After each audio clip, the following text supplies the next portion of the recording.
For now, we cannot confirm that this is the vehicle that we have been searching for. We are crossing fingers.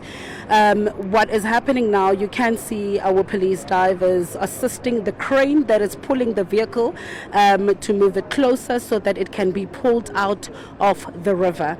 Once that is done, we have the tracker unit that is here that will commence with their work, and their work is to get the chassis number of this vehicle. They will look for the data dots to compare it to the VIN number of the vehicle that the three constables were traveling in. So if that is a match, we can then confirm that this vehicle that is being retrieved from the river is that of the three police constables that were found earlier this week at this particular river.